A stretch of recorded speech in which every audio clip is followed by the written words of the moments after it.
Good morning to one and all. I am Dr. Sintha Someswara. Now I am going to explain exception handling, which is continuous to the previous lecture. In this lecture, I am going to explain throws keyword in exception. It declares the exception. It provides information about the occurrence of exception while calling a method. Exception handling mechanism used by the programmer. Checked exception can be propagated. By using this particular throws keyword, checked exception can be propagated. Coming to the syntax, here we will use the one keyword called exception, which is Ajax exception is a class that extends exception. Here exception is a superclass that automatically acquire the properties. This class except to, in this we'll use the word throws keyword. This throws keyword followed by the actual class. This Ajax exception will use the exception. That Ajax exception will use it by the validates method. Now coming to the here we have three cases. We have three cases without. This is direct case. This is the case. This validates not embedded between a try catch block. So it will encounter a problem. Must be caught or declared to be thrown. So this valid is embedded between a try catch block. That's why will encounter a problem. Another case is case 2.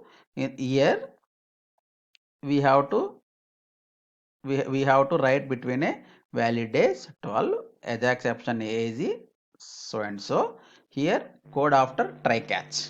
So Ajax exception not valid because here will not use the throws keyword. So suppose this valid is embedded between a try catch in the throw that may be that is executed, but coming to throws keyword, this is not valid. So this case 2 is also fail.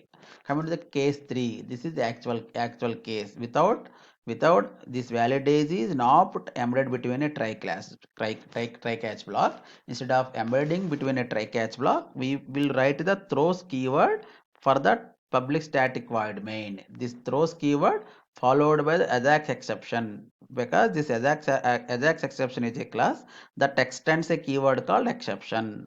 This is the actual thing. Exception in thread main, Ajax exception not valid. So this is actual thing. Case 3.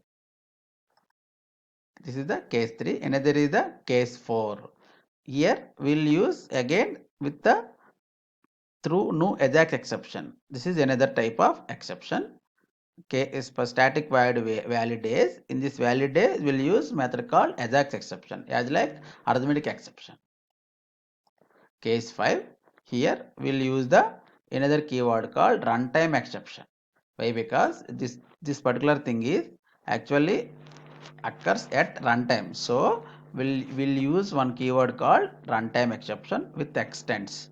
This extends is a keyword that extends the runtime exception to the Ajax exception. Ajax exception is a class that will import the properties of runtime exception. We have a five cases.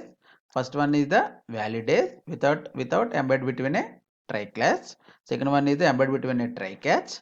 Third one is a throws keyword for the main method. Fourth one is the through new keyword at the validates method. Fifth one is the just will use extend keyword as well as superclass. So this is about the actual throws keyword. Coming to the actual concept of this try catch block. Catch block cannot exist without a try statement. We all know that catch will not be used without having the try statement. Finally block is not must, and finally block is not must for a try catch block.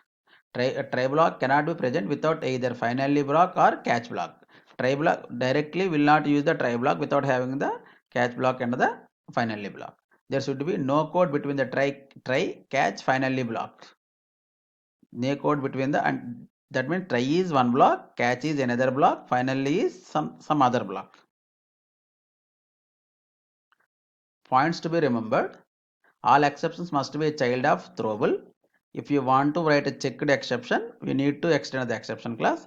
If you want to write unchecked or runtime exception, you need to extend runtime exception class. That is shown in the class 5 with the one keyword called extend. This extends will use at a time of actual inheritance. Okay, this is the throws keyword. Thank you.